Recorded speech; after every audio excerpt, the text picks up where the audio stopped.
Gracias. Bueno, para mí es un gusto, damas y caballeros, estar presente la noche de hoy por esta vía. Agradezco a la UTPL por la invitación y obviamente también agradezco al Instituto de Derecho Administrativo y Social del que formo parte. Ustedes, entiendo, vienen realizando ya por varias semanas la capacitación y al inicio, no sé si me escucharon cuando ingresé en punto, decía que ustedes quizás en un gran porcentaje, si no es todo el curso, deben tener ya conocimientos de lo que hace el derecho público, la relación que tiene la administración pública con los ciudadanos que trabajan para la administración pública. Así que yo me convertiré de cierta forma simplemente en una guía. Voy a recordarles a ustedes lo que ya deben haber visto en su diario vivir. Muchos de ustedes serán servidores públicos, otros serán profesores, tendremos también compañeros y sobre todo compañeras que son abogados litigantes. Así que aquí lo que quiero con ustedes no es que yo hable únicamente de lo que les he preparado para el día de hoy y de lo que hablaremos mañana, pasado y el jueves, sino lo que quiero es que ustedes me compartan ideas, quizás me planteen problemas dentro de lo que vamos a ver el día de hoy, que es una fase introductoria. Yo tengo preparado la siguiente presentación, como decía el señor introductor. Cuando tengan alguna pregunta, alcen la mano y ustedes, yo puedo responderlas, o si no, yo haré una parada y iremos viendo. ¿Pueden ver la presentación? Sí, Sí, doctor. muchas gracias. Muy bien. Bueno, en este momento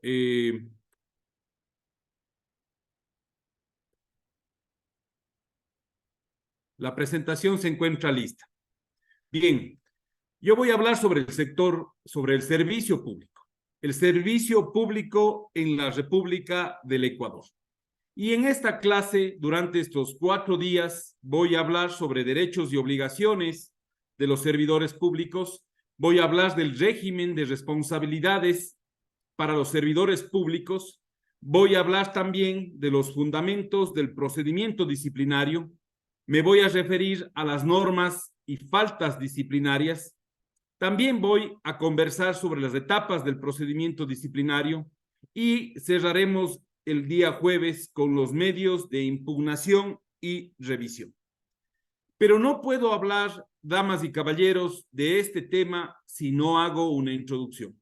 Y repito, muchos de ustedes trabajarán en el servicio público. Algunos de ustedes litigarán en contra de la administración pública. Otros estarán en la consultoría. Mi intención es entregarle a usted la mayor cantidad de elementos para que puedan dilucidar, responder a su cliente, a la administración, en el caso también que sea usted un procurador, o sea, un coordinador jurídico, o se esté formando para el evento. Bien, previamente a conversar sobre el servicio público en la República del Ecuador, sobre las actividades que se desarrollan por su intermedio, les recuerdo a ustedes que la administración pública en el Ecuador es una figura destinada a cumplir un fin concreto que es servir a la colectividad, es decir, destinada a entregar a las personas algo. Ese algo que por ser descrito en la Constitución, por estar descrito en la ley, tengo que entregarle obligatoriamente al ciudadano, al quejoso, al contratista. Y esto no es nuevo, ni es un invento realizado de mi parte. Si ustedes van al artículo 227 de la Constitución de la República, encontrarán de manera íntegra todo lo que determina una serie de principios que son aplicables para cualquiera de los órganos de la administración pública descritos en el artículo 225 de la Constitución de la República. No obstante, damas y caballeros, me quedo con estas dos líneas. Cito: la administración pública constituye un servicio a la colectividad. Por lo tanto, la administración pública no es una empresa privada o la administración pública no atiende consideraciones de orden privado. Dejo de lado muchas cosas para con la administración pública se atienda o se entregue al ciudadano lo que le pertenece, como decía en el slide anterior. ¿Por qué? Porque la empresa privada, el ciudadano privado, no tiene la voluntad de hacerlo, no porque no le interesa. Y lo vamos a ir conversando en esta noche. Es por eso que la administración pública es un móvil con el que se busca servir.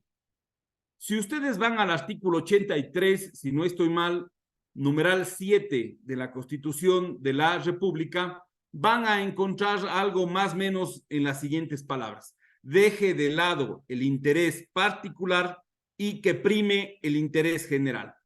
Eso es lo que hace la administración pública. Aunque si ustedes revisan en concreto, ese es un derecho y una responsabilidad del ciudadano. La consideración que realizo en este momento aplica para lo que estamos conversando. Es decir, que la administración pública no posee intereses propios, sino sirve a todos de manera igual, general, sin discreción, sin discrecionalidad. De esta forma, como es de su conocimiento, según nuestra Constitución y el Código Orgánico Administrativo, en nuestro país tenemos la presencia de varias administraciones públicas. Y aquí voy a hacer una pregunta. ¿Qué tipo de administraciones públicas conocen ustedes?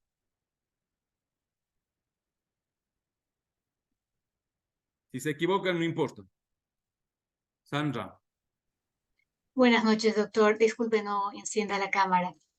Conozco a 3 niveles de administración pública. La administración pública central, la administración pública seccional y la administración pública institucional. Muy bien. Sandra ha descrito con claridad qué tipo de administraciones existen en el Ecuador. Si vamos al artículo 45 del COA, vamos a encontrar que allí se describe sobre la administración pública central. Para que las personas que no les venga rápidamente la idea, ¿qué es la administración pública central? La función ejecutiva. Incluso con una norma adicional al COA, que es el ERJAFE, el Estatuto Jurídico de REVE. Bueno, una norma que debió haberse en su momento derogado con la creación del COA. La otra es la que Sandra también nos ha comentado, aquellas que pertenecen o son parte de los gobiernos autónomos descentralizados, y esos los vamos a encontrar no solo en el COTAD, sino también vamos a encontrarlas en el artículo 238 de la Constitución de la República. Sin importar, damas y caballeros, a la que nos referamos hoy de noche, una de sus características es su personalidad jurídica de derecho público. Cuando vayamos conversando sobre el tema, yo voy a llegar a unas conclusiones, pero me voy a adelantar de manera rápida a una. Si es que el legislador, si es que el constituyente creó vía mandato constitucional, diré, si van ustedes al artículo 212, 11 y 12, ustedes van a encontrar la creación o la base legal, la base constitucional de la Contraloría General del Estado. Pero también si van a la ley orgánica de la Contraloría General del Estado, van a encontrar cuáles son las competencias de esa entidad.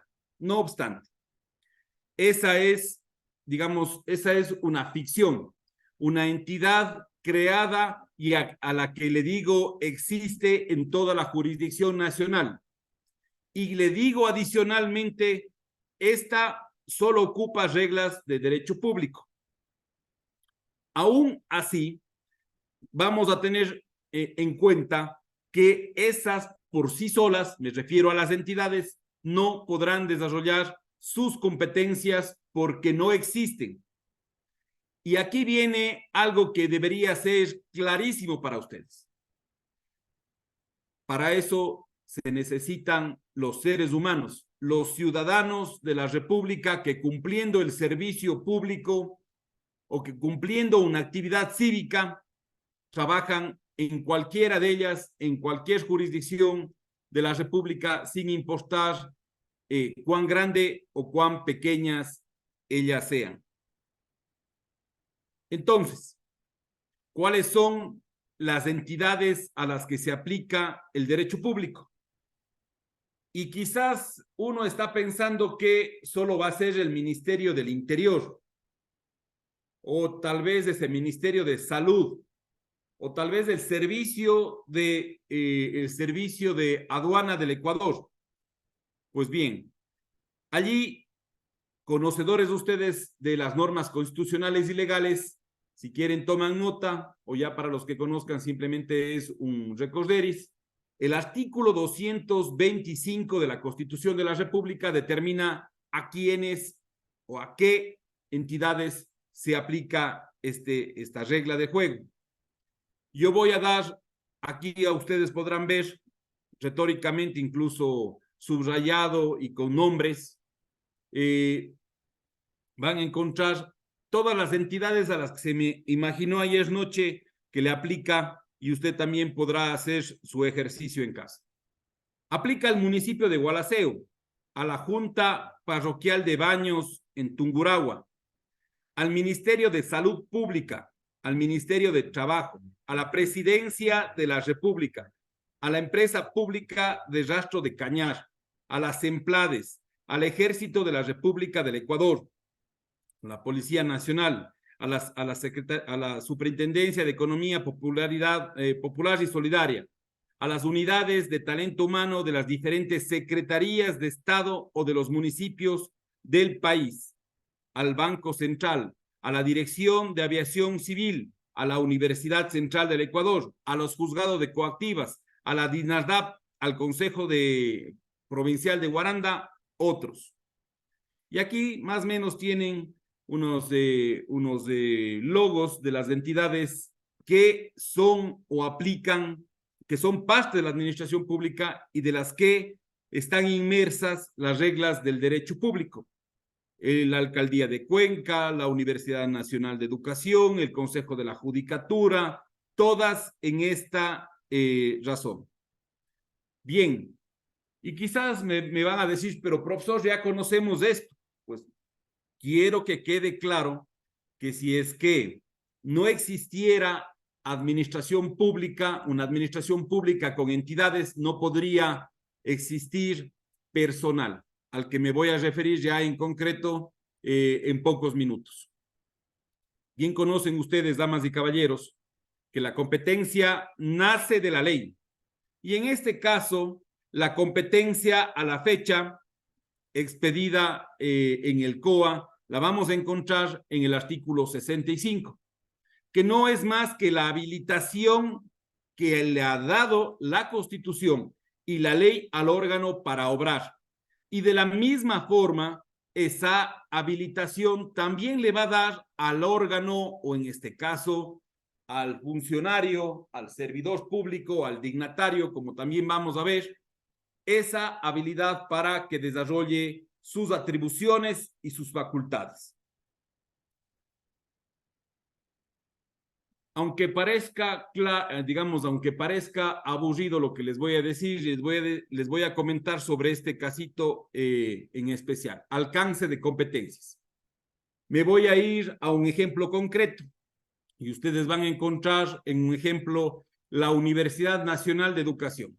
La Universidad Nacional de Educación tiene un estatuto, se rige por la Ley Orgánica de Educación Superior, se rige por la Constitución de la República, se rige por su estatuto y tiene un manual de procesos, un manual de puestos y le dice la directora de talento humano hace únicamente lo que está descrito en la ley y adicionalmente en sus normas internas.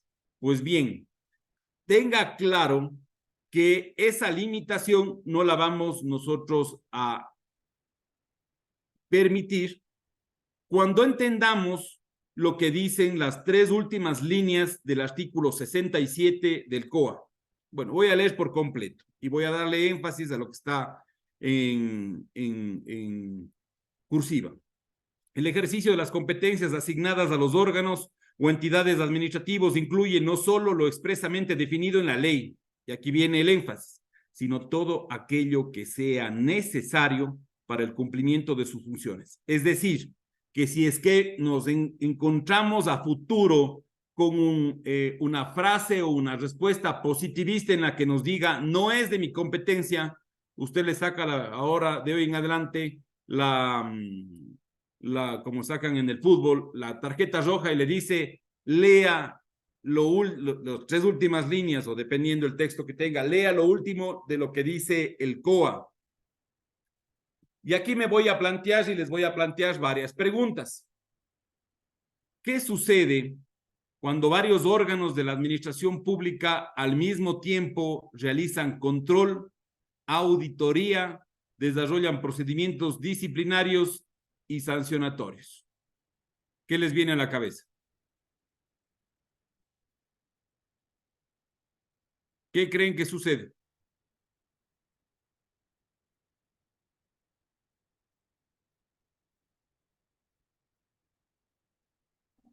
Podría haber un conflicto de competencias.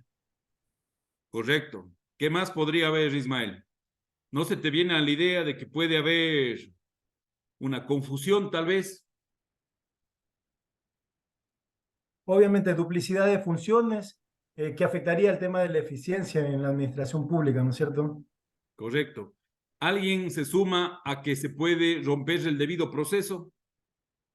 La seguridad jurídica, que se desconozcan los principios que ya deben haber visto en clase, que están establecidos del artículo 2 al más o menos del 31 del COA, deberes, derechos, que están establecidos del 31 al 41 también del COA.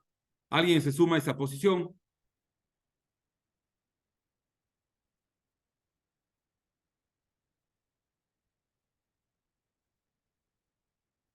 Nadie. Bueno, sigamos. ¿Qué sucede cuando varios órganos regulan y expiden normas relacionadas a la conducta, a la ética, a la moral dentro de la administración pública? Y aquí van a poder ver una especie de cuadro. Bueno, aquí también la mayoría somos abogados y yo no soy muy bueno para hacer diapositivas, así que esto para mí es una obra de arte, en la que explico que aquí se genera una gran confusión. El Ministerio de Trabajo tiene competencia para regular ciertas cosas dentro de la administración pública y en específico sobre el personal, sea un personal de civil o sea o más que civil, administrativo, y el personal adicionalmente que hace fuerza o entendido como trabajador. El Consejo de la Judicatura también. La empresa eléctrica dentro de la jurisdicción también, al ser un EP. La Inspectoría General de la Policía también. La Contraloría General del Estado también. La Dirección General de Personal de la Policía, no se diga. La unidad de talento humano que nace, amén, de digamos, de la reserva de ley contemplada en el artículo 52 y siguientes de la LOCEP. Esto me trae a colación a que no hay más que pensar que se genera un vacío que me lleva a plantearme incertidumbres que se generan o generan una confusión.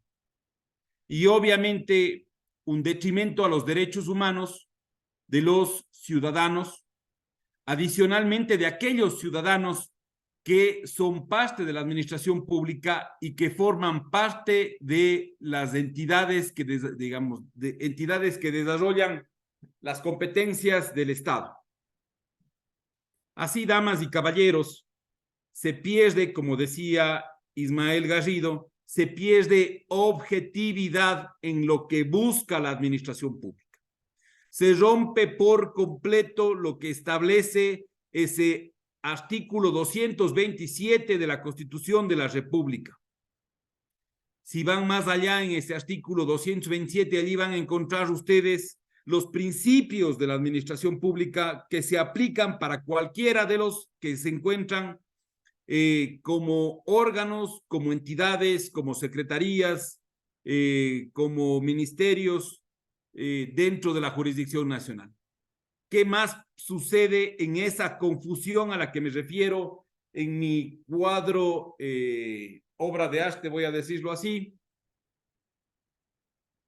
Esto, a manera de aclaración, lo hago de la mejor forma para que puedan entenderme.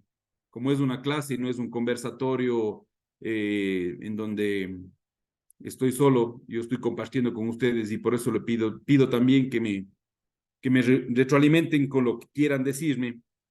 Digo así, se pierde efectividad en el trabajo que se debe desarrollar a favor de la población. Se desnaturaliza, damas y caballeros, la competencia de la entidad que debía ejecutar la acción.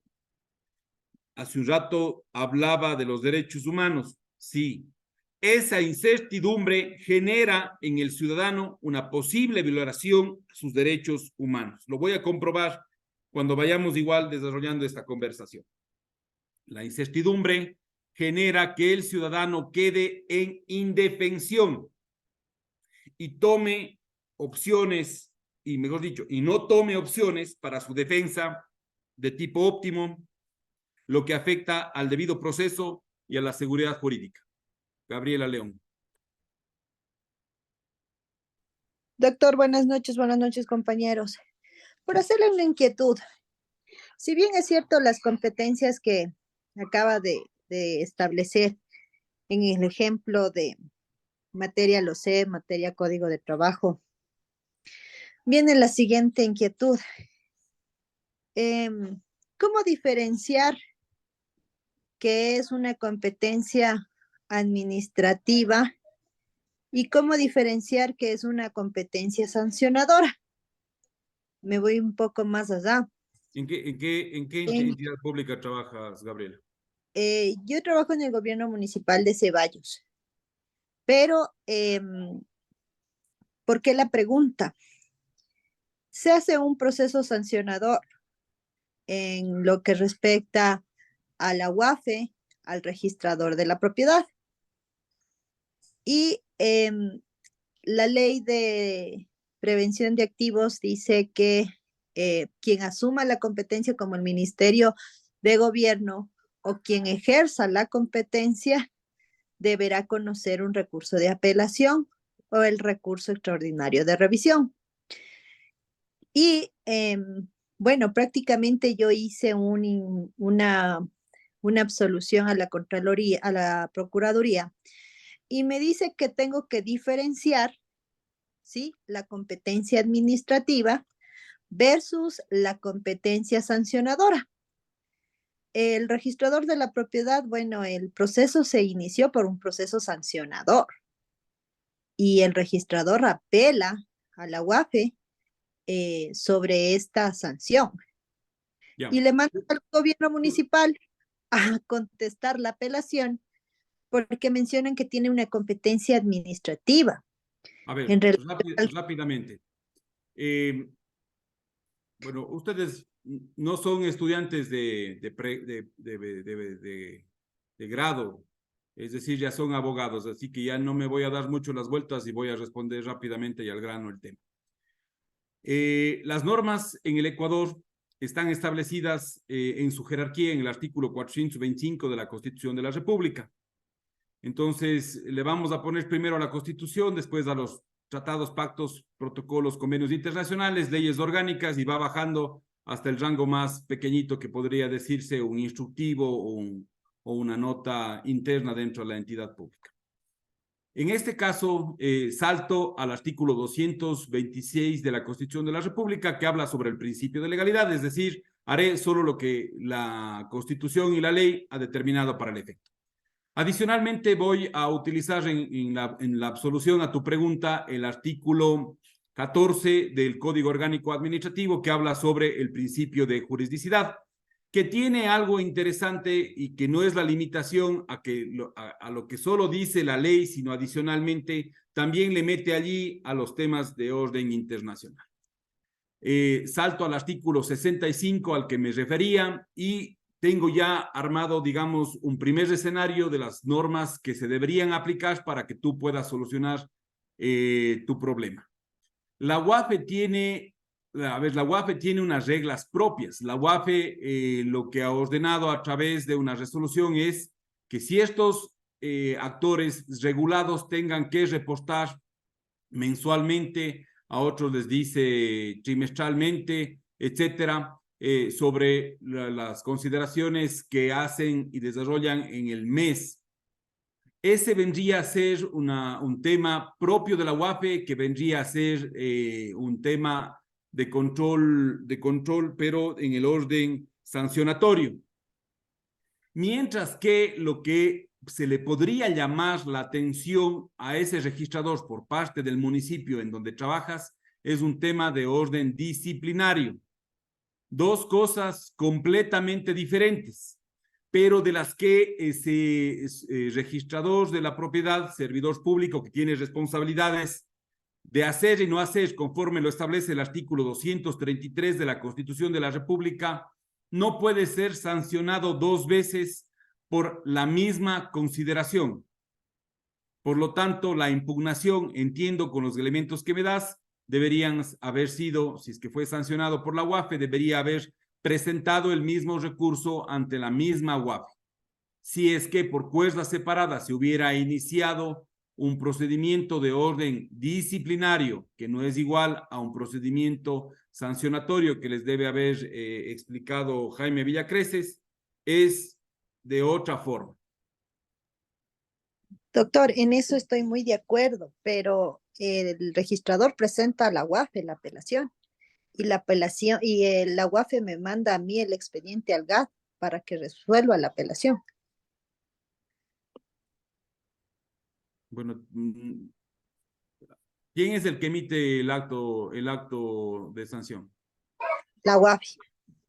La UAFE debería Pues, expedir digamos, resolver la apelación. pero bajo la ley orgánica de prevención de activos, ellos nos mandan y nos dicen que nosotros ejercemos la competencia y que prácticamente debemos resolver la apelación o el recurso de revisión. Pero en este caso, yo hice la absolución a la Procuraduría y la Procuraduría me dice que, bueno, no me da la respuesta de qué aplicar, ¿no? Porque yo hacía un análisis de el principio de autonomía bajo el principio de competencia y versus, en este caso, el principio de especialidad, por decirlo así, cuando la UAP. Y por eso mismo, por falta de competencia, el municipio puede que haga todo el análisis, pero no tiene la capacidad de sancionar. Claro, Quien ha emitido el acto administrativo de tipo sancionatorio es la UAFE. Por lo tanto, ustedes lo que podrían hacer es, no sé, llevar adelante el procedimiento, pero no pueden sancionar. Después, ¿ante quién va a presentar el señor registrador la supuesta sanción? ¿Ante el Consejo Municipal? podría ser en segunda instancia eso, pero es que lo exorbitante de este caso particular es que ya nos notificaron con un juicio de coactiva sobre el proceso de la multa que le pusieron al registrador. Entonces y ya la Procuraduría, bueno, la Procuraduría me dice, o sea, usted aplique y diferencie entre competencia administrativa y competencia sancionadora. Pero aquí hay una competencia clara que es el control registral que hace la UAFE. Y bajo eso es que se inicia el proceso sancionador. ¿Yo qué haría si yo resuelvo una apelación? Y no sé si algunos compañeros aquí de los gobiernos municipales que se encuentran aquí, muchos procuradores ya han resuelto las apelaciones y en algunos casos han absuelto también o han aceptado la apelación porque está inmerso también el señor alcalde. Entonces, no sé cuál es la figura porque tengo algunos casos de Ya, algunas sentencias, de verás, algunas apelaciones ya hechas. verás, aquí hay que tener claro una cosa. Aunque no es propio digamos, del curso que voy a dar yo, les voy a dar luces para que puedan resolver. Existen dos procedimientos especiales dentro del Código Orgánico Administrativo. El uno que hace relación a procedimientos disciplinarios y de procedimientos sancionatorios, y el otro que hace relación a un tema de orden coactivo. Si es que la UAFE tiene una ley propia, la UAFE no puede generar un procedimiento que no está establecido en la norma. Por lo tanto, la UAFE tiene que, asimismo, porque no es o está fuera de los órganos de la administración pública, generar un procedimiento si es que no le ha permitido aquello el legislador. Por lo tanto, mi criterio, y es lo que yo haría, incluso si es que yo fuera el registrador, yo me opondría a que sea el municipio quien me audite porque no tiene competencia. Bueno, dejémosle ahí y sigamos con la conversación. Es muy interesante el tema de la coactiva también. Ahí también te diría que han ido a 100 por hora. Allí revisaría si se cumple primero lo que establece el artículo 268 del COA, es decir, que previo a la emisión del título ejecutivo, si se cumplieron esas formalidades, pero sobre todo si es que hubo como una especie de tiempo de 15 días en donde se asentó contablemente. Si es que no es así, me tumbo la coactiva, pero hablaremos en otro momento del tema. Bien. Entonces decía que esa incertidumbre genera violación de derechos humanos, así como a Gabriela León le sucede en su caso. Cuando digo violación a derechos humanos, procedimiento administrativo, de eso me refiero. Esa incertidumbre genera que el ciudadano quede en indefensión y no tome opciones óptimas de defensa, lo que afecta al debido proceso y a la seguridad jurídica. Voy a traer el ejemplo de Gaby León al caso.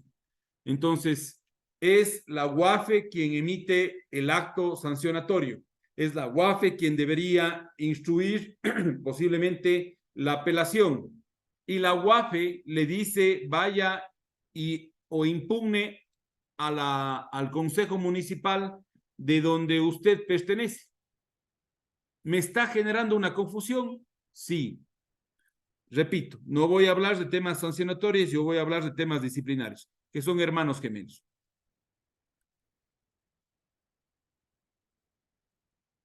Las normas constitucionales que rigen el ejercicio de la administración pública son conocidas por ustedes. Solo con decir, damas y caballeros, vamos a aplicar lo que dice el artículo 425 de la Constitución de la República, se termina esta pregunta y mi intervención. No obstante, tengamos claro que cuando hablemos de temas sancionatorios, de temas disciplinarios, de temas laborales, de temas relacionados a las investigaciones en fiscalía, temas de bancos, temas de seguros, temas de antilavado, siempre la Constitución va a estar primera. También les recomiendo que revisen la Declaración Universal de Derechos Humanos, sobre todo para los temas relacionados a la defensa en temas disciplinarios. Ahí hay un artículo bien interesante, anoten si tienen pluma y papel, artículo 10 de la Declaración Universal de Derechos Humanos. Y va a decir, ¿y qué está diciendo el profe? Revisen, y les adelanto. Tribunales, aunque diga tribunales penales, también aplica aquello para los tribunales administrativos que van a revisar, o a esos órganos administrativos que van a revisar los procedimientos disciplinarios. El Código Orgánico Administrativo, el Código de Organización Territorial, Autonomía, Descentralización, el Código Orgánico de Planificación y Finanzas Públicas, el Código Orgánico de Entidades de Seguridad Ciudadana y Orden Público, la Ley Orgánica del Sistema Nacional de Contratación Pública, el Código Orgánico Financiero, el Código de Trabajo, la Ley Orgánica de la Contraloría, la Ley Orgánica para la Optimización y Eficiencia de Trámites Administrativos, la Ley Orgánica de Defensa del Consumidor, el COIP. Ojo, ya les deben haber dicho, pero les voy a repetir, las reglas del derecho penal también se aplican para el derecho administrativo y sobre todo se aplican para los procedimientos disciplinarios y para los procedimientos sancionatorios. La Ley Orgánica del Servicio Público, que creemos que es la única norma que regula el accionar de los servidores públicos, y vamos a demostrar que no es así. El régimen jurídico, perdón, el estatuto del régimen jurídico administrativo de la función ejecutiva, conocido como ERJAFE, la Ley Orgánica de Garantías Jurisdiccionales y Control Constitucional. Bien, todas estas se aplican para la administración pública. Todas estas se aplican para las entidades del 225 de la Constitución de la República, que son todas. No se salva una, dama y caballero. Bueno, ustedes ya conocen. Aquí hablamos de función ejecutiva, legislativa, judicial, electoral, transparencia y control social, incluso con reglas propias, la ejecutiva, la legislativa, la judicial, con reglas propias, las de los regímenes autónomos descentralizados, con régimen, digamos, también con reglas propias para organismos y entidades creados por la Constitución. Hace un rato dije Contraloría, también la Procuraduría, la Fiscalía General del Estado, y también aquellas personas jurídicas creadas por acto normativo por gobiernos autónomos para la prestación de servicios públicos. Aquí también pueden ser universidades. Pero ya vamos entrando o hemos ido realizando una especie de ejemplo mayor al que le vamos a comenzar a moldear, tal cual como una plastilina. Quienes están detrás de estas entidades son seres humanos, ciudadanos. Si se van al artículo 83 de la Constitución de la República al que me refería, y más o menos se van al numeral 11, 12 y 17, allí dice, vaya y haga su trabajo profesionalmente bien hecho. También le dice, aplique reglas deontológicas en el ejercicio de la profesión. También le va a decir, sobre todo el 1783 de la Constitución, le dice, actúe y realice actividades cívicas. No crean que ser servidor público es simplemente un trabajo. Servidor público o el servicio público tiene una gran carga de civismo para quienes lo realizamos con la mayor altura para que nuestros conciudadanos tengan lo que la administración tiene que entregarles. Pero si es que eso no sucede, o si es que yo he sobrepasado una línea o he destruido la regulación, inacatado una norma, existe un régimen de responsabilidades. Y ese régimen de responsabilidades no está en la LOCEP únicamente. Ese régimen de responsabilidades no está en el Código de Trabajo. Ese régimen de responsabilidades, voy a decir, la Ley de Aviación Civil, no solo está para los pilotos de Petroecuador allí.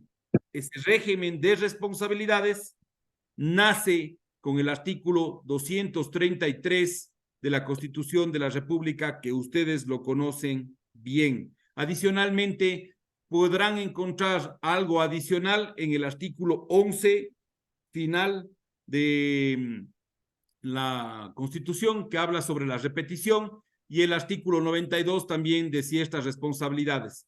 Y yo creo que en toda norma vamos encontrando este tipo de consideraciones.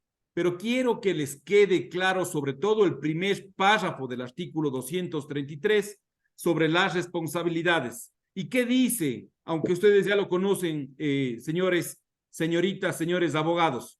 Dice, ninguna servidora ni servidor público estará exento de responsabilidades por los actos realizados en el ejercicio de sus funciones o por omisiones, y serán responsables administrativa, civil, penalmente por el manejo de la administración de fondos, bienes o recursos públicos. Estuve buscando unos libros que les haré llegar las copias entre la semana y encontraba un libro por allí que hablaba sobre las responsabilidades de tipo político. Tal vez aquí, aunque se describen en los artículos 231 y siguientes las responsabilidades del presidente de la República cuando va a ser llamado a juicio político, cuáles son aquellas y son las de tipo político, quizás aquí al legislador se le olvidó también tener esa responsabilidad no solo civil, penal y administrativa, sino también una responsabilidad de tipo política. De esta forma, la administración pública debe precautelar el cumplimiento de los mandatos constitucionales y legales que se encuentran descritos en la Constitución y sus normas. Pero esa administración pública, queridos compañeros, colegas, no es aquella que puede realizarla por sí solo. Si es que ya nos enseñaron por allí que en el derecho civil, que de las ficciones y la entidad pública se convertiría en una más de esas ficciones, que no puede desarrollar las competencias porque no tiene brazos, porque no tiene piernas, porque no tiene ojos, porque no tiene sentimientos, porque no puede entender el valor del tiempo. Necesitamos de ciudadanos que realicen ese servicio público cívico para que nosotros tengamos lo que el legislador y el constituyente nos ha tratado o nos ha entregado a través de las regulaciones que se hayan expedido. Por lo expuesto, lo dicho está intrínsecamente vinculado a lo que se detalla en ese artículo 226 que ustedes lo conocen y al 227 que también me he referido. Bueno, aunque ya saben qué dice el 226, aquí rápidamente un pantallazo para que ustedes puedan tomar nota dentro de esta clase, y el 227 dicho de manera general lo que constituye para la administración y los principios que debemos aplicar. Bien. Aquí hago una para. Preguntas.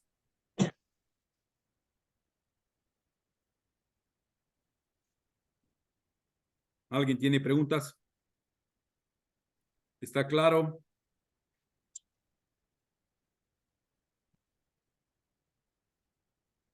Por favor, Wilmer. Buenas noches, estimado doctor. Buenas noches con todos. Doctor, únicamente quisiera que me amplíe el tema de lo que mencionaba, que el COIP es bien aplicable para el tema del régimen disciplinario, porque generalmente lo que se ha dicho es de que el COIP regula netamente el ámbito penal, más no el tema disciplinario para establecer responsabilidades de esta índole. Ya. A ver, principios de mínima intervención. Esos están descritos en los primeros artículos del Código Orgánico Integral Penal. Lo más favorable para el reo, en este caso lo más favorable para el trabajador. También de aplicación no solo para el derecho penal, sino para el derecho administrativo y en este caso concreto para el derecho disciplinario. Sobre el tema de las sanciones, un ejemplo que te podría decir, si es que no se encuentra tipificado, pues no existe la razón para yo poder sancionarte. Si es que no existe esa tipificación, por lo tanto, no debería existir tampoco una sanción.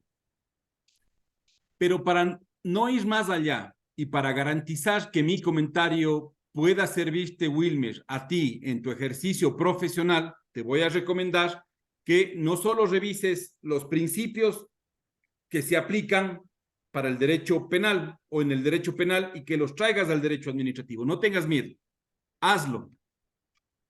revisa lo que dice el artículo 11, numeral 3, 4 y 5, si quieren el 7, el 8 de la Constitución de la República. Y más o menos, si es que hacemos una síntesis de esos numerales, de ese artículo, dice, aplique lo mejor para el ciudadano. Y es una orden que le da el constituyente al servidor público a favor del ciudadano. Por lo tanto, si es que existen normas leves o más leves en la hipérbole de utilizar esas dos palabras, aplicaré la menos intromisoria o la que genere menos impacto en la persona. No estoy tratando con una roca. Wilmer y Diego, posibles servidores públicos, son seres humanos al que puedo devastar no solo con una sanción, sino psicológicamente por cómo le digo una cosa. ¿Sí? Alguien pregunta en el chat. Doctor Marlon Ayala, dentro del procedimiento disciplinario a un juez se determinó su destitución, pero a través de una acción de personal, entendería que debería ser acción de protección, se determinó que se retrotraiga el procedimiento administrativo, por tanto no había destitución. Sin embargo, la administración no quiere restituirle. Lindo. Bueno, yo creo que ustedes lo que quieren es que les diga qué haría yo contra eso. Primero, si es que no, a ver, la acción de protección retrotrae o genera posiblemente una nulidad del procedimiento. Ejemplo, regresa a foja cero y obviamente yo ya sé cómo va a actuar la administración. Segundo, aunque me voy a adelantar, si se van ustedes al artículo 100, creo que es 95 y 96 del Código Orgánico Administrativo, bueno, este no aplicaría en estricto sentido para el funcionario judicial, pero aplicaría para los otros que no tienen una norma propia. Pero si es que no se me exhibe la prueba, si es que no se me deja contradecir esa prueba, pues esa prueba no existe. ¿Qué más pasa?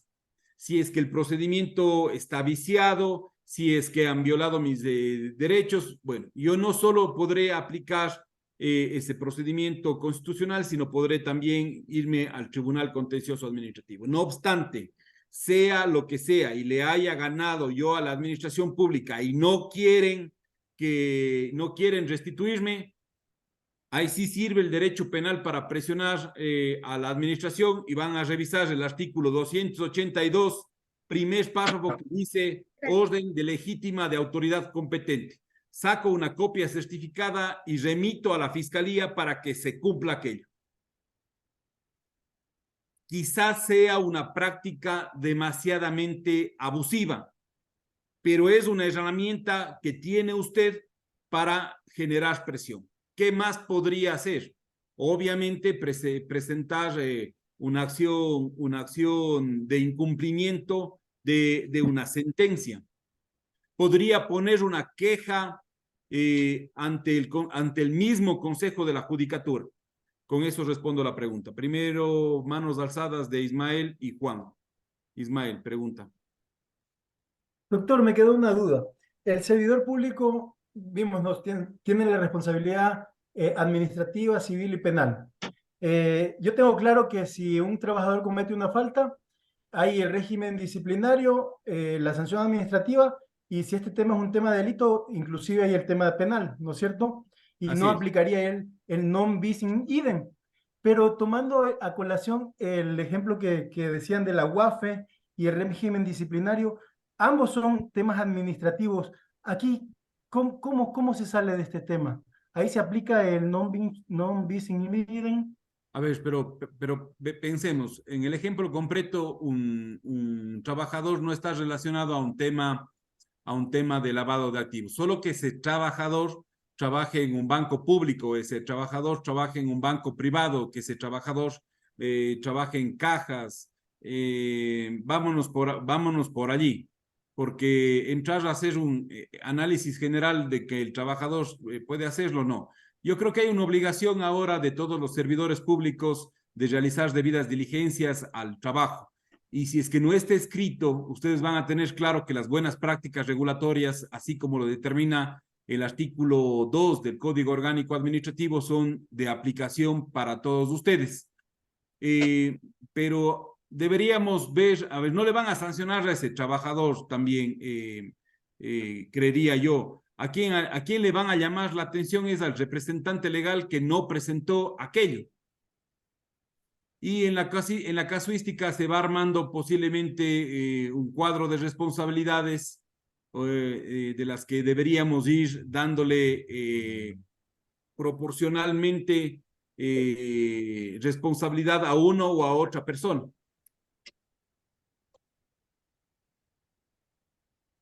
¿Respondido o no? Gracias, Ismael. Juan. Muchas gracias, muy buenas noches con todos.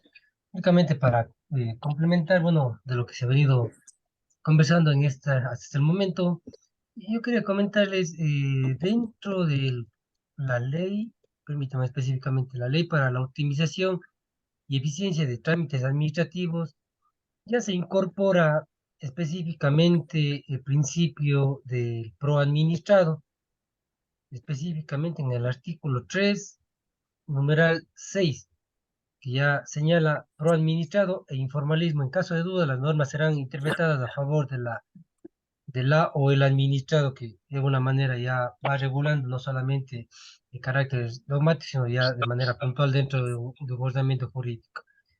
Lo otro que quería también comentarle, usted señalaba que, claro, lo que se podría hacer en el caso de incumplimiento de una decisión legítima emitida por la autoridad competente es presentar una denuncia ante la Fiscalía General del Estado. Al respecto, bueno, eso es básicamente común dentro de las administraciones públicas, el retardar bastante el incumplimiento o el cumplimiento de la sentencia y ante ello activar a Fiscalía General del Estado un proceso de esta naturaleza. Mas, sin embargo, claro, la Corte Constitucional en su jurisprudencia ha señalado que solamente en donde se pueda determinar que exista un incumplimiento y solamente determinar el incumplimiento, podría determinarse que existe algún tipo de responsabilidad de esta naturaleza penal. Entonces, dirigirse de manera inmediata a Fiscalía de pronto sea un mecanismo de presión, no puedo decir que no, pero claro, mucho o la mayor parte de los procesos, y no conozco un proceso específico en el cual haya concluido con una pena que regula en el Código Orgánico Integral por incumplimiento de esta decisión emitida por la autoridad competente. Eso nada más, profesor.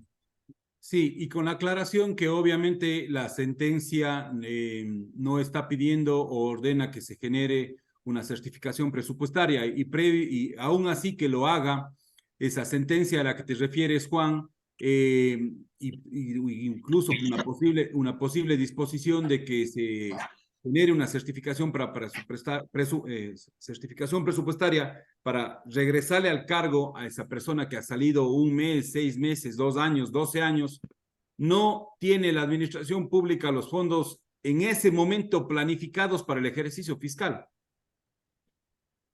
Entonces, no es que de un día para el otro voy a hacer eso, ni tampoco la administración pública le va a dejar en indefensión a la máxima autoridad de que no trate de cumplir. Lo primero que hacen, copias certificadas y remite al financiero, remite a la coordinación administrativa financiera, remite al jurídico para que todos se pronuncien y todos le van a decir vaya y cumpla lo que determine el artículo 115 del Código Orgánico de Planificación y Finanzas Públicas. Se van a la dirección de planificación y ven que en el ejercicio fiscal eso no ha estado programado y lo que te va a tocar hacer es presionar tanto que hasta el próximo año se sume eso a la planificación y ejecución presupuestaria.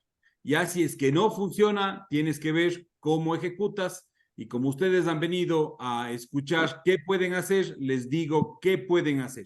No he visto yo personas sancionadas y tienes razón, pero sí he visto la mala práctica que se tiene, sobre todo en ciertas jurisdicciones de la República del Ecuador, de la costa. No voy a decir de dónde, porque también hacen el cierre. Muchas gracias. Oscar Romero dice, creo que solo por manejo ya de administración de fondos, bienes, recursos, dice que serán administrativa, civil y penalmente sancionados. Estimado Oscar, te tengo la novedad de que no me sumo a tu posición, es por absolutamente todo, no solo por manejo. Sí, es por absolutamente todo. ¿Alguien más preguntas o si no seguimos, siendo las 8:05? Bueno, quiero hacerles una pregunta. ¿Toman break o se lanzan hasta las 9 de la mañana, 9 de la noche?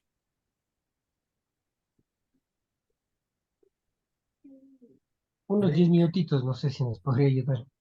Ya, muy bien. ¿Les parece los 10 minutos a las, no sé, a las 20:20 o 20:30? Bueno, yo aquí veo que están conectados más de 50 personas, así que voy a comenzar a preguntar. 20, creo yo. Mamá, ¿la puedo? Rocío, ¿a qué horas? Lo que diga la mayoría, profe. Muy bien. ¿Alguien más se suma o no? Claro, profesor. Bueno, 8:20, entonces, 8:20 tomamos 10 minutos. Bien. Con la fase introductoria que les he hecho, damas y caballeros, vamos ya a tratar sobre el tema. ¿Alguien está con un micrófono encendido, por favor? Bien. Ahora, ya con este calentamiento que hemos hecho, damas y caballeros, vamos a hablar sobre la función pública. La función pública trata sobre la integración del personal, recurso humano, talento humano, capital humano que labora para la administración pública en el Ecuador. Como se ha expuesto, la función pública es una actividad regulada por varias normas, siendo la primera, conforme lo he determinado, la Constitución de la República. Y existe una mala interpretación de que es la ley orgánica del servicio público la única norma o adicional a la Constitución que guía la administración del talento humano. Y no es así. También existen otras normas. ¿Cuáles? Aquellas que regulan a las empresas públicas. Si ustedes se van a la Ley Orgánica de Empresas Públicas, esa no es más que una radiografía de lo que en su momento, en el 2010, el sistema ecuatoriano tomó de varios sistemas, como el argentino, y generó que sea el Código de Trabajo otra norma que regule a la administración pública. Si ustedes revisan en el artículo 228 de la Constitución de la República, vamos a encontrar la figura de servidor público. Y no hace una distinción entre el que hace actividades intelectuales y el que hace actividades manuales. Por esta forma, o mejor dicho, de esta manera, planteo lo siguiente. Las entidades de la administración pública pueden desarrollar por sí solas sus competencias y ustedes ya me escucharon de manera previa que no lo pueden realizar, porque son ficciones. Cuando yo digo el Ministerio de Salud, lo puedo encontrar en toda la jurisdicción de la República del Ecuador. Pero ese Ministerio de Salud por sí solo no puede operar gente, necesita de personal capacitado. Es por ello que el constituyente y el legislador vieron la necesidad de regular sobre este particular, sobre adicionalmente que las competencias sean desarrolladas por personas, incluso que tengan responsabilidades conforme sus grados. De esa manera, se creó un régimen especial por el que se otorga a los ciudadanos la facultad para que presten servicios dentro de la administración pública. Y por ello, como decía hace un momento, se atiendan los pedidos o los clamores ciudadanos de los ciudadanos ante la administración pública. En otras palabras, esa persona a la que me he referido no es más que conocida tanto legalmente, constitucionalmente y en el argot popular como servidor público. Existen varias clases y obviamente ustedes lo van a encontrar en el 228 al que me refería de la Constitución de la República. Estos se han creado no solo para servir, sino para tomar decisiones. Aquí un ejemplo, damas y caballeros. El ministro puede lo más. El ministro firma contratos desde 0,1 centavos hasta 300 millones de dólares. Pero ese ministro no puede, o mejor dicho, la persona que trabaja para el ministro, ejemplo, la secretaria, no puede tomar decisiones por el ministro, no puede sancionar porque no está investida o no tiene la habilitación legal para hacerlo. Por eso existen grados y jerarquías dentro de la administración pública. Y ustedes escucharán por múltiples ocasiones que existe un dignatario. Y aquí les he traído unas fotos. Aquí no se hacen cosas de, digamos, no hago razones de tipo político, simplemente he traído unas fotos a quienes posiblemente ustedes reconocerán como dignatarios. Un dignatario, un presidente electo, un expresidente, una persona que está en el Consejo Provincial, otro en un órgano municipal. Dignatarios, aquellos quizás elegidos por votación popular. Autoridad. El nuevo contralor de una terna. En la otra esquina, el procurador de una terna. De la misma forma, la fiscal general de otra terna.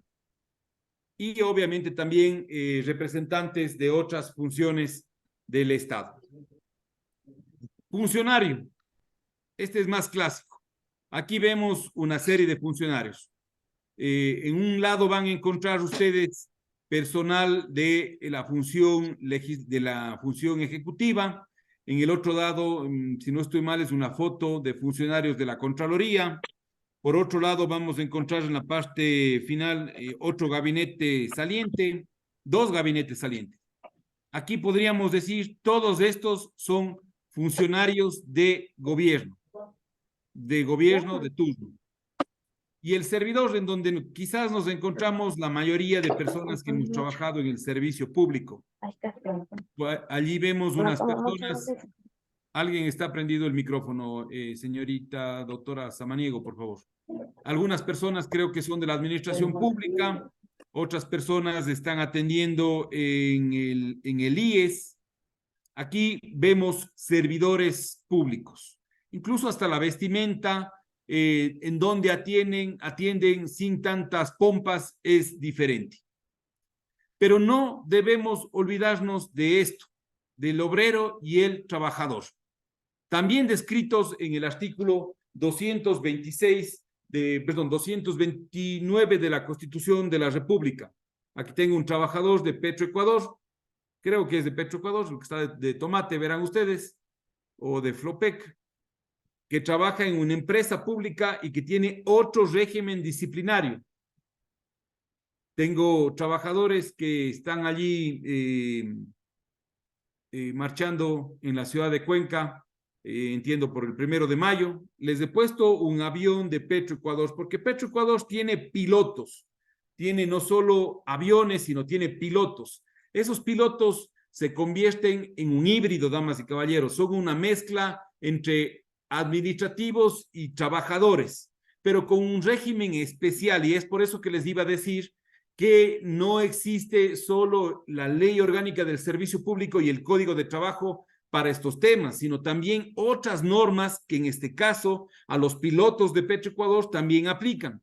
Y me pueden decir cuál podría ser otra, posiblemente la ley que regule la actividad de la Marina Mercante. Ejemplo, también tenemos una empresa que se llama Flopec EP. Allí, esta que lleva el petróleo en esos barcos remolcadores, etcétera. Acá hay otros compañeros de la empresa eléctrica de cualquiera de las jurisdicciones de la República. Pero aunque no crean, no se dice nada de las fuerzas del orden. Sí se describen en los artículos 158, 163 y el específico sobre las fuerzas de las Fuerzas Armadas, existe también un servidor público que está dentro de las fuerzas del orden y que también es servidor público, colega, señor, señorita estudiante, que incluso tiene normas especialísimas para ser tratado en un procedimiento de orden disciplinario, que no son las mismas, aunque parezcan que todos utilizan uniformes. Las reglas de la policía no son las mismas reglas que de los militares, ni las reglas de los militares son las mismas de los bomberos, ni las reglas de la aduana, del personal de la aduana son tampoco iguales a los de los bomberos. No obstante, aquí tenemos un nicho de mercado o una actividad a la que se podrían dedicar exclusivamente ustedes en la defensa de temas disciplinarios. Y aquí ustedes podrán revisar a lo que me he referido en estos últimos 10 minutos. Serán servidoras o servidores públicos todas las personas que en cualquier forma o cualquier título trabajen, presten servicios o ejerzan un cargo, función o dignidad dentro del sector público. En otras palabras, todas las personas y fotos más o menos de las que les he podido mostrar en estos minutos a los que me he referido sobre el particular. Bien. Los derechos de las servidoras y servidores públicos son irrenunciables. La ley definirá el organismo rector en materia de recursos humanos y remuneraciones para el sector público. Sí, ¿cuál es esa? Hablábamos hace un momento que debería ser el Ministerio de Trabajo. También en los temas de las universidades, quizá, bueno, las universidades, hagamos un ejemplo de universidades, el Consejo Superior Universitario de una universidad. La Constitución, aquí dice la ley regula, la Constitución también regula el ingreso al sector público. Para eso, salto o regreso al artículo 228 y me dice cómo ingreso al sector público, a través de un concurso de oposición y méritos. Ya entrego la palabra a las personas que están preguntando. De la misma forma, el régimen disciplinario, la estabilidad, el sistema de remuneración, cesación de funciones de los servidores. Aquí encontramos en el primer párrafo de este slide que obreros y obreras también son parte del servicio público y obviamente sujetos al Código de Trabajo. Y aunque igual parezca una retórica, la remuneración de los servidores públicos en general será justa, equitativa, con relación a sus funciones, valorará la profesionalización, la capacitación, la responsabilidad y la experiencia. Dos cosas a las que hago alusión. No ha habido una alza en el servicio público, si no estoy mal, por lo menos en los últimos 9 u 8 años atrás. Es más, hubo una merma. Y la segunda, hay una diferenciación entre el trabajo que se realiza en un ministerio, pongámoslo el Ministerio de Educación como abogado de defensa institucional, a diferencia de lo que puede tener un abogado en el mismo perfil en la Asamblea Nacional, con otro tipo de remuneración. O para no ir más allá, abogados relacionados o contratados por las empresas públicas. Dos personas preguntan. Julio Adrián Alvarado. Dígame usted, doctor Alvarado, ¿cuál es su pregunta?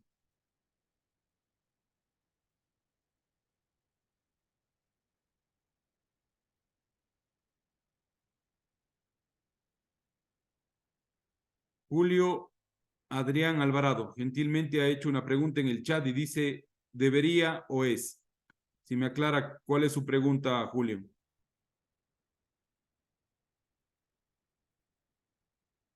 ¿Quién determina sus salarios? El Ministerio de Trabajo, Julio. Y allí usted se va a ir al artículo 101. Prenda su micrófono, Julio, así le atiendo mejor y puedo escuchar.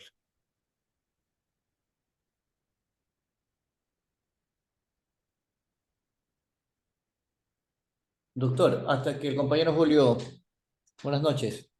pueda hacer uso de su micrófono.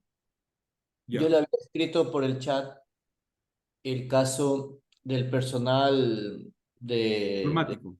diplomático, sí. También es un tema interesante. Hay una ley propia para el tema, pero no dejan de ser servidores públicos. Sí, Incluso, sino que el, incluso, el régimen de ellos, ¿no? Interno, sobre, por ejemplo, cómo van ellos dentro de la carrera diplomática. Entiendo que hay una ley especial, no tengo realmente tercer conocimiento. secretario, segundo secretario, primer secretario, después creo que viene la palabra, creo que viene consejero, después creo que viene ministro y después creo que se convierte en embajador. Obviamente las responsabilidades van cambiando y por los ascensos también van no solo distinguiéndose, sino también van cambiando sus sueldos. Doctor, finalmente me generó la inquietud. Respecto a la empresa pública Petroecuador, la persona que hace de piloto, que maneja este avión, ¿está considerado por su actividad un obrero o un empleado? ¿Qué norma le rige ahí? ¿Código del trabajo? A ver, Perdón, ¿ley de empresas públicas? ¿Ley de empresas dije, a públicas? ver, es ley orgánica de empresas públicas. A ver, partamos con la premisa. ¿Es servidor público, sí o no? Respondo que es sí. ¿Por Sí. qué? Porque cumple con la premisa establecida en el 229 de la Constitución de la República. Primera consideración. La empresa pública Petroecuador es una empresa pública, sí. Eso me remite a que trabaje con el Código de Trabajo. No obstante, hice una alusión a que es un híbrido. ¿Sí? En ese híbrido, esa persona no es un obrero porque no hace actividades físicas, sino realiza actividades de tipo intelectual. Allí tendrá un nombramiento provisional o un nombramiento definitivo. A lo que me refería yo sobre el particular es que esa persona no puede quedarse en las meras regulaciones del Código de Trabajo, en las estipulaciones que haya creado la Dirección de Talento Humano de la entidad, ni tampoco en las directrices macro que haya generado el directorio para los empleados, trabajadores de Petroecuador. Hacía relación que debería tomarse en cuenta en ese caso exclusivo y adicional, dije otro, el del tema de Flopec, a normas especialísimas. No puede estar un piloto viajando más de 6 horas en el mismo avión. Eso no lo regula el Código de Trabajo. Eso lo regula la Dirección de Aviación Civil. Y yo les había dicho que cuando conversamos de temas relacionados a capital humano, talento humano, personal, servidores públicos, dignatarios, creemos que la única norma o la norma que aglutina absolutamente todo es la Ley Orgánica del Servicio Público. Y aquí estoy determinando que no. Entonces, con eso doy por respondido. Piedad Palta, José Luis Romero y Juan Angamarca. En ese orden, por favor. Piedad. Buenas noches, doctor. Yo quería hacer una consulta. Nosotros como funcionarios públicos tenemos derechos. Por ejemplo, yo estoy pidiendo una comisión de servicios, pero a mí lo que me preocupa es el cierre de funciones que tengo que hacer entre una institución y la otra institución a la que voy a ir. El tiempo ese que me va a dejar fuera, o sea, va a significar que esos días no trabajé, o quién de las instituciones va a asumir el tiempo que me tome a mí arreglar la documentación y hacer el cierre de periodo. A ver,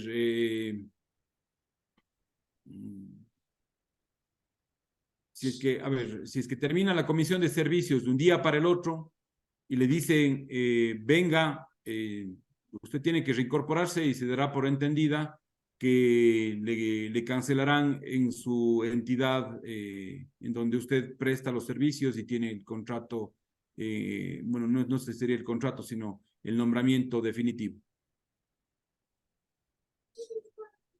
Ya, pero lo que no sé cómo hacerle entender. Lo que yo le quería consultar, o sea, yo tengo que cerrar mi mi periodo acá en el municipio que estoy para ir al otro municipio.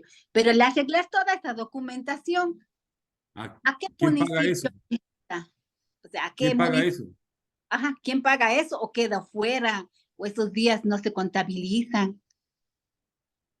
A ver, la documentación que tengo que presentar para la salida o para el ingreso, que a la larga no viene a ser más allá de los documentos que están estipulados por el Ministerio de Trabajo y en concordancia con el artículo 231, que viene a ser una declaración jurada de la que me voy a referir en próximos minutos, esos le corresponden a usted. Pero allí tendría que ser clara la orden que le dan a usted. Si usted de un día para el otro le dice, incorpórese de un día para mañana, quien le comienza a pagar desde de un día para el otro es quien le acepta. Incluso cuando le dicen, venga a trabajar en este otro municipio y le dicen, usted podrá presentarse o prestar sus servicios desde el 28 de noviembre. Se sobreentiende entonces que hasta el 27 de noviembre el municipio o el lugar donde está trabajando es donde le cancelarán esos días.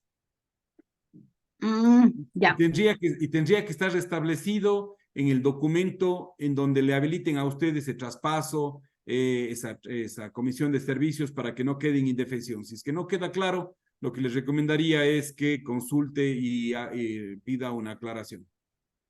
Muchas gracias, doctor. Jorge Luis Romero.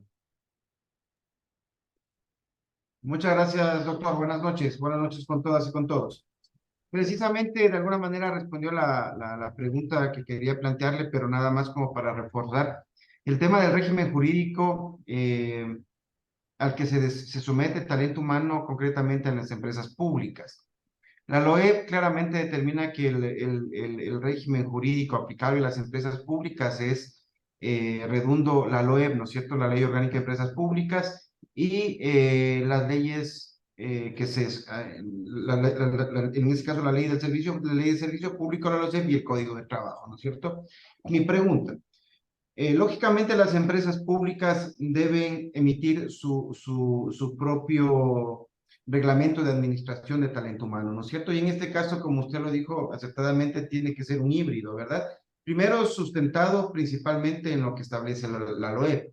Y lo que no consta en la LOEP tiene que regirse a lo que está establecido en la LOCEP y al Código de Trabajo, lógicamente dependiendo si son funcionarios públicos y más bien si son funcionarios que trabajan en la parte administrativa o Código de Trabajo si es que hablamos de la parte de obreros, ¿verdad? La pregunta, la norma al otorgarle esta posibilidad a la Ley Orgánica de Empresas Públicas, o más bien a las empresas públicas, las empresas públicas pueden crear su propio reglamento de trabajo, de administración de talento humano, en función de crear su propia reglamentación, pero siempre y cuando no se vaya en contra de lo que establece la LOCEP. Por ejemplo, concretamente, en el caso de los contratos de servicios ocasionales, ¿no es cierto? Hay una limitación para la renovación de los contratos de servicios ocasionales conforme lo establece la LOCEP, ¿verdad? Pero se puede hacer una modificación en esta modalidad contractual al incorporar esas condiciones en el reglamento de administración de talento humano de una empresa pública. No sé si es que me hice entender. Creería que se lo puede hacer, pero se estaría yendo más allá del espíritu de lo que establece la norma. Allí deberíamos partir por dos líneas. Si es que yo tengo un contrato de trabajo y es a tiempo de 1 año o 2 años y sobrepasa aquello, lo lógico es que se me ha otorgado una estabilidad, primera consideración. Mientras que si es que yo tengo un contrato al amparo del artículo 58 de la LOCEP, que es igual a contratos ocasionales, me dice 1 año, no más de 2. Y si es que está en un contrato, bueno, con fondos de inversión, podría ser el tiempo que esté válido el proyecto de inversión.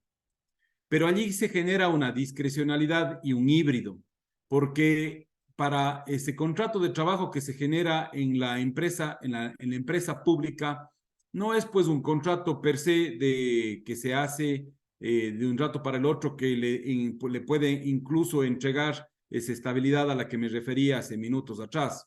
Allí se puede ver en ciertas empresas públicas que se dan nombramientos provisionales y se dan nombramientos definitivos.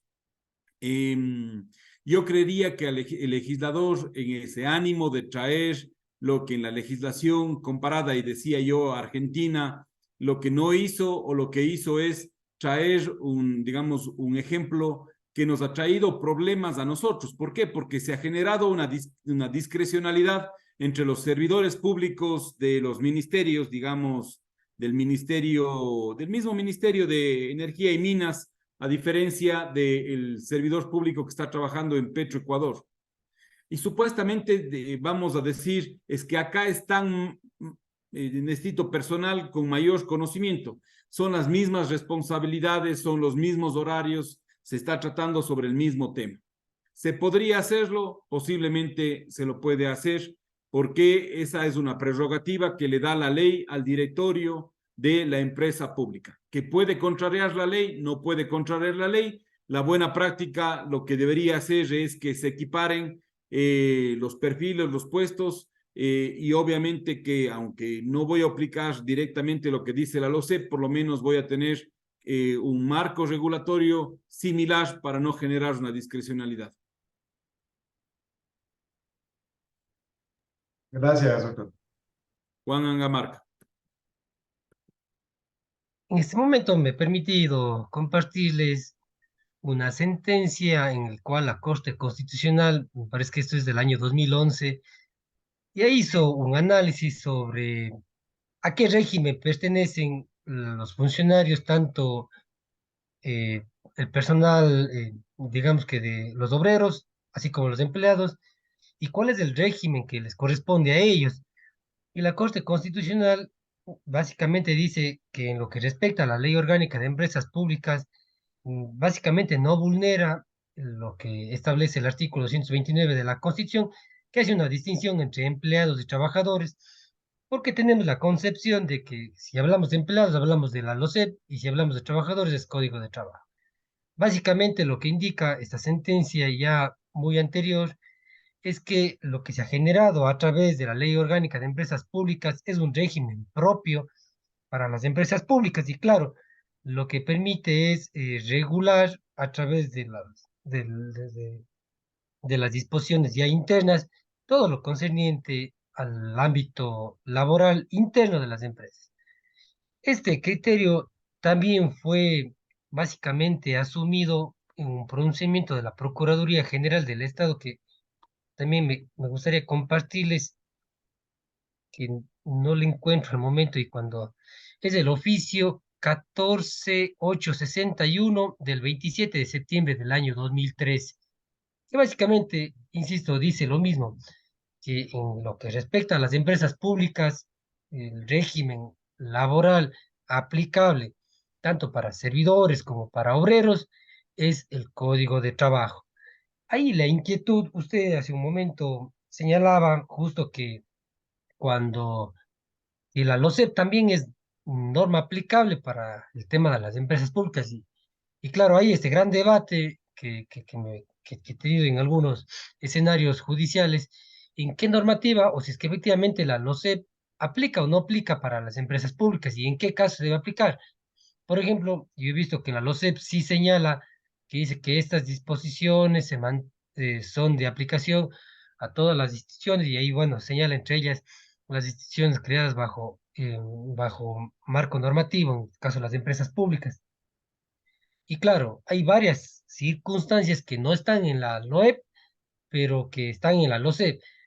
Pero si es que ya se regulan dentro de su ordenamiento jurídico interno, entonces ya no sería aplicable el tema de la LOCEP. No sé qué criterio usted pueda tener respecto a este particular o La esta inquietud que Contraloría yo tengo. General del Estado, cuando vaya a revisar, haga un examen especial, previamente va a revisar cuáles son los manuales internos de la empresa. Y si es que eso se encuentra regulado de manera interna, va a primar lo que han hecho tanto el directorio, su gerente y hayan realizado desde talento humano. Y después se irá matizando el problema conforme las leyes que van guiando la administración pública, en este caso el Código de Trabajo, la LOCEP o la Ley de Empresas Públicas. Ese es mi criterio. De acuerdo, muchas gracias. Bien, voy alzado la mano Marlon Ayala. No obstante, tengo también preguntas también de Marlon Ayala. Los trabajadores de las instituciones de educación que están en el país bajo acuerdo internacional, ¿bajo qué régimen están? Bueno, diría, me voy a referir a la que veo en las redes sociales, una que deben conocer ustedes, se llama UNIR, o también le conocen como Universidad de Rioja. Entenderé que también vendría a ser un régimen mixto, porque si es que ese es el caso que pregunta Marlon, no sé de qué otra institución de educación superior, porque tendría que estar radicada en el país, y en este caso me estoy refiriendo a lo que primero me viene a la mente. Estas personas que están aquí contratadas, entenderé, están contratadas bajo alguna relación que no es la de la LOEI, sino quizás del Código de Trabajo. Entendería, o tal vez servicios profesionales. Quizás, Marlon, si es que esa es la pregunta, te voy a dar la palabra una vez que atienda las siguientes preguntas. Por ahí también pregunta Antonio Mora. Estimado profesor, cuando se considera funcionario público a un consejero suplente del CNE, por favor, un ejemplo, pues cuando el consejero principal deja de ser consejero principal y se principaliza, valga la redundancia, el suplente. No obstante, es una condición que le mantiene a este suplente en stand-by hasta que cumpla la misión. De la misma forma voy a dar otro ejemplo. La vicepresidenta de la República o vicepresidente de la República no tiene funciones. Si ustedes revisan, esas son entregadas por el presidente. ¿Cuándo se activa de manera real? Cuando el presidente de la República ha cesado en sus funciones y tiene que hacerse cargo del particular. Voy con la pregunta de Gisela Lapo. ¿Una secretaria que cumple funciones administrativas puede ser contratada con Código de Trabajo? No. Bueno, en este caso, en el servicio, en un ministerio debería ser LOCEP, y posiblemente podría aplicarse esto en el tema relacionado a empresas públicas. A ver, un tema de contrato de servicios ocasionales podría dárselo también. Adrián Alvarado Vélez.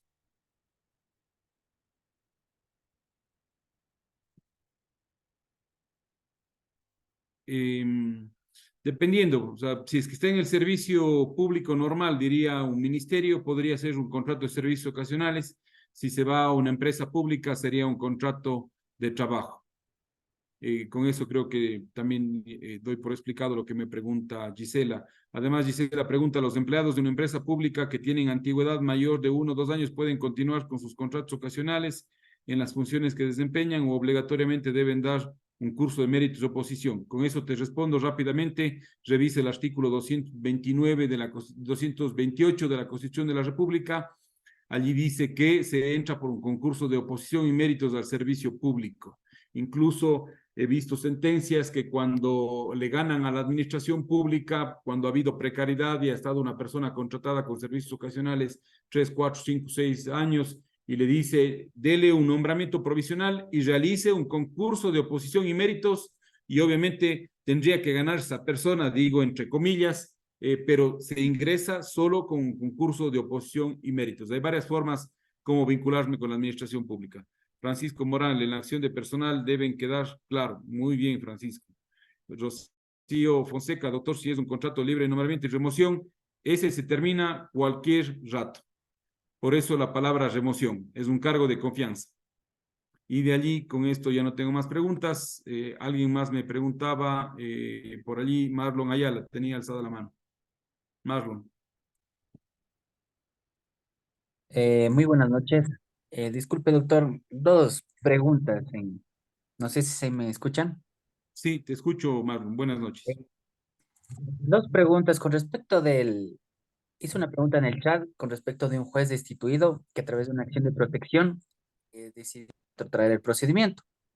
Entonces, sin embargo, el Consejo dice que no le podemos restituir el puesto solamente porque en la sentencia no dice que la resolución de destitución se deja sin efecto, solamente se retrotrae el procedimiento administrativo hasta la notificación del informe motivado. Entonces el Consejo dice, nosotros ya cumplimos con retrotraer nada más, así que no podemos restituirlo. La jueza se pidió una revisión de medidas y la jueza dice, no, solamente es retrotraer el procedimiento y nada más. Así que la resolución de sanción no se ha pronunciado nada al respecto y por lo tanto no puede regresar a sus funciones. En tal sentido, mi pregunta va, se entiende que el retrotraer el procedimiento se deja sin efecto, tanto la resolución de destitución y la acción de personal que ejecuta esa destitución. Entonces, en tal sentido, bajo el ejemplo Entonces, planteado, no habría, no, en todo sentido, te pregunto lo pertinente. ¿Qué es lo que se planteó en la acción de protección? Porque no puedes plantear 2, 3, 4 cosas abusivas. Tienes que ser concreto. ¿Qué pediste? ¿Te fuiste por la violación del debido proceso en la acción de protección y te concedieron? ¿O cuál fue tu alegato que sustente la hipótesis para que haya sucedido aquello? Fue vulneración a la seguridad jurídica, debido proceso, el derecho a la defensa. Entonces la jueza determina si existe, se acepta la acción de protección, toda vez que no fue notificado el informe motivado y por lo En la tanto... vida, vamos a ser pragmáticos. En la vida real te han dado un chance para que regrese a foja cero. No le van a regresar esa persona al cargo y por lo tanto te va a seguir, te va a tocar pelear desde foja cero para demostrar o para ratificar la inocencia del supuesto juez. No le van a ratificar. Si es que es un procedimiento administrativo y eso sucede y confirman la inocencia y dan de baja el archivo del procedimiento sancionatorio, allí sí esa persona va a regresar. No obstante, si es que el fallo fuera en contra, lo que veo yo allí es que vas a tener que irte al contencioso administrativo y alegar lo correspondiente en el tribunal para que le regresen a esa persona. Ya me pronuncié al respecto de otros elementos sobre el particular. Sigo, Francisco Morán. Esta es la última pregunta. Nos tomamos 3 minutos y seguimos con la clase para terminar a las 9. Francisco Morán, por favor, pregunta.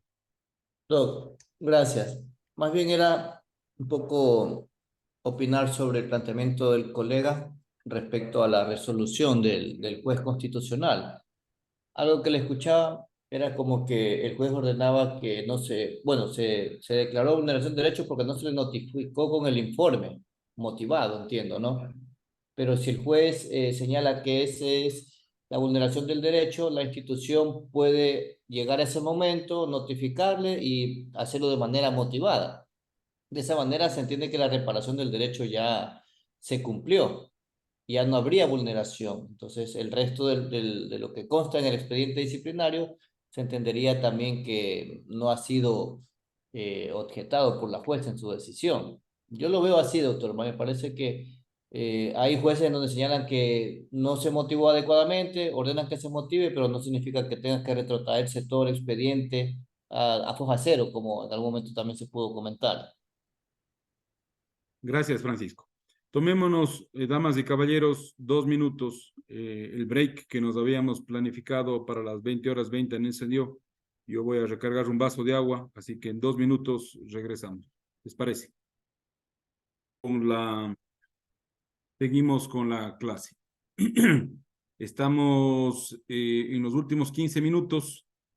Bien, hablábamos que el artículo 229 de la Constitución de la República determina quiénes son servidores públicos. Pero también ustedes van a ir al artículo 4 de la Ley Orgánica del Servicio Público y van a encontrar que el legislador ha determinado que serán servidores o servidores públicos todas las personas que en cualquier forma o a cualquier título trabajen, presten servicios o ejerzan un cargo, función o dignidad dentro del sector público. El artículo 9 del Código de Trabajo también determina sobre el particular, viendo o sabiendo lo que ya hablamos hace un momento de lo relacionado a la Ley Orgánica de Empresas Públicas. Concepto de trabajador, aquella persona que se obliga a la prestación del servicio o a la ejecución de la obra, a quien la obra se denomina trabajador y puede ser empleado u obrero. Así, damas y caballeros, las personas en el Ecuador que laboren y trabajen en el servicio público deben cumplir todas las normas de la República. Ya sabemos por qué y obviamente sin excepción alguna. Bueno, aquí haría una aclaración. Si es que existe una orden ilegal, inconstitucional, podrá oponerse ese servidor público a ejecutarla. ¿Existen derechos, obligaciones y prohibiciones? Sí. Para cumplir un cargo público sin distinción, pues esto en mayúsculas las existen. ¿Cuáles son? El artículo 229, 230, 31, 32, 33 y 34 de la Constitución de la República, esto en el rango constitucional. En el rango constitucional vamos a revisar que el 228 de la Constitución dice o regula el tema del ingreso al servicio público. Y no es el ingreso a través de un contrato de servicios ocasionales, sino a la carrera, si se podría decir, dentro del servicio público, a través de un concurso de oposición y méritos. El 229, al que me he referido casi gran parte de esta segunda hora, hace relación a quiénes deben ser considerados servidores públicos. El 230 hace relación a las prohibiciones que tienen los servidores públicos, entre esos que no se discrimine, adicionalmente el nepotismo y el pluriempleo que ustedes deben conocer y de los que también trataremos en el transcurso de los próximos 3 días. También otra obligación es la declaración jurada al iniciar y al terminar funciones. Esta es interesante porque si es que leen con cautela, está prendido un micrófono, si no estoy mal, señor Freddy Cuello.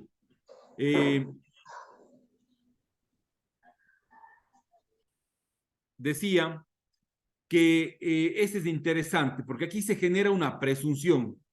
Cuando no se presenta la declaración juramentada, se presume un supuesto ilícito. Si pueden, léanlo y mañana conversamos. Además, la declaración de intereses, es decir, que una persona que ha trabajado en un sector regulado no puede trabajar por cierto tiempo en el mismo sector. El tema del régimen de responsabilidades, lo que me refería hace un momento, y obviamente el artículo 234 que habla sobre la formación y la capacitación. María Esther Mora Valencia. Pregunta. Doctor, una consulta muy breve con respecto a la declaración jurada y con lo que respecto a que usted ha señalado en este momento. El artículo 229 de la Constitución señala en su inciso tercero que las obreras y los obreros del sector público estarán sujetos al Código de Trabajo, ¿sí?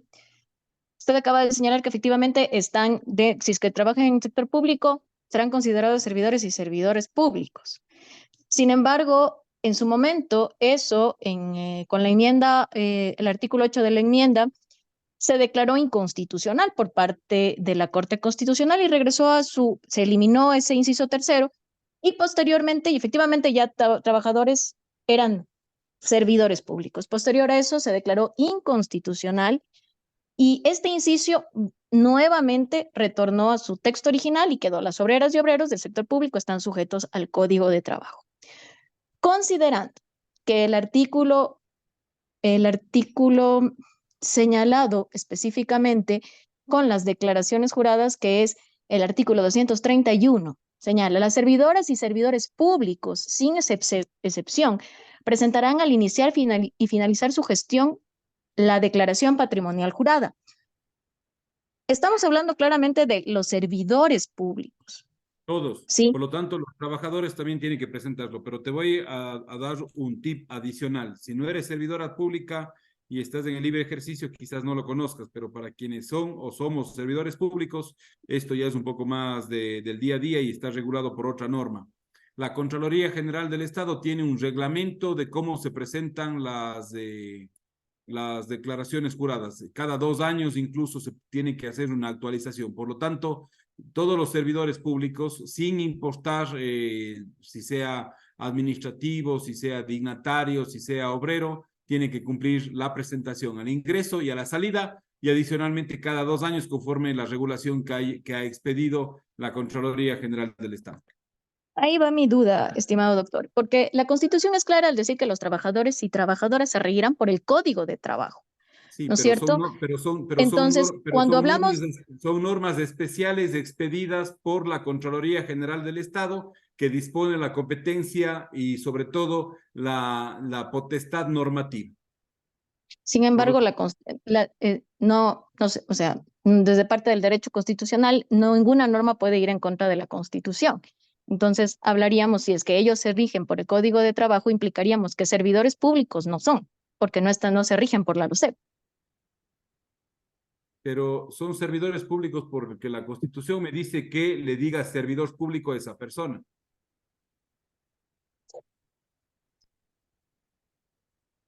Doctor, acotando algo, en el Código del Trabajo también... No, vamos por orden, por favor. Fabián pidió la palabra. Oscar Fabián. Sí, doctor, gracias, buenas noches. Para complementar eso, doctor, existe la ley de declaración patrimonial de bienes que regula el tema de Contraloría y obviamente los trabajadores no están exentos de presentar su declaración patrimonial de inicio, la periódica cada 2 años y la de fin de gestión. Así es. Ahora sí, Francisco, te cedo la palabra. Sí, doctor, mil disculpas. Bueno, en el Código del Trabajo también cuando se refiere a los trabajadores se enuncia a las personas que se vinculan a los municipios y prefecturas, lo dice puntualmente también el Código del Trabajo. Y señala pues que ellos son obreros que trabajan para el Estado. Entonces, yo coincido con usted plenamente que son servidores públicos. Listo. Seguimos entonces con la presentación. Estamos a 8 minutos, 7 minutos de terminar.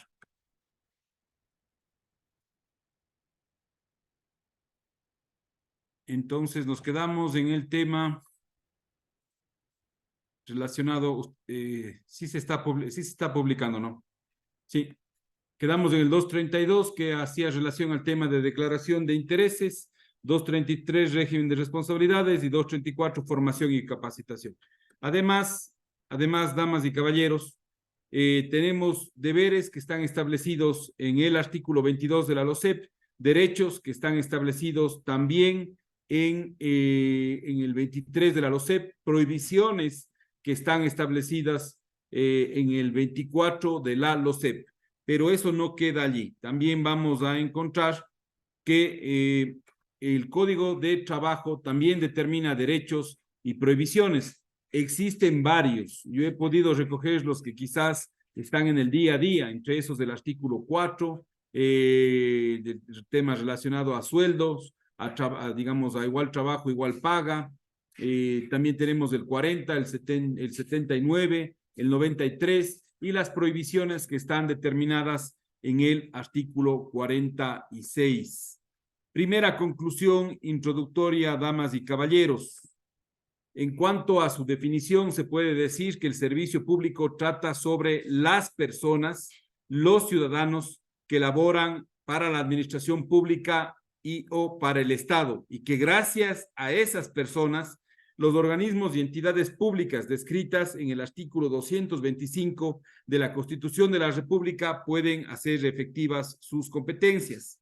Segunda consideración o segunda conclusión en esta primera clase introductoria. En el servicio público existen otras normas de aplicación además de la LOCEP, es decir, no solo es la LOCEP. También hemos visto el Código de Trabajo y el ejemplo concretísimo en el tema de Petroecuador, leyes que regulan a esos pilotos como la Ley de Aviación Civil. Una tercera consideración es la siguiente. La administración pública, al desarrollar sus competencias bajo el principio de jerarquía, implica que existan servidores públicos de distinto rango. Aquellos que toman decisiones, aquellos que firman los contratos de 300 millones de dólares, aquellos a los que la Contraloría les glosa como primera autoridad, como también otros que realizan otro trabajo que es importante para la administración pública, que incluso es necesario este tema de jerarquías para desconcentrar actividades, porque sería irracional que el Ministerio de Salud con su ministro, despachando desde Quito, pues, no pueda realizar actividades desde ese despacho en Paltas o posiblemente en Soldados, lo uno en el Azuay, perdón, lo uno en Loja y en el otro en el Azuay. Sería irracional que una sola persona maneje y aglutine todo el trabajo y no atienda los trámites de manera racional y óptima. Por esa razón, y hace un rato decía relación, este es un criterio expresado en las clases de Derecho Administrativo de la UTPL. Esta es una observación realizada por el doctor el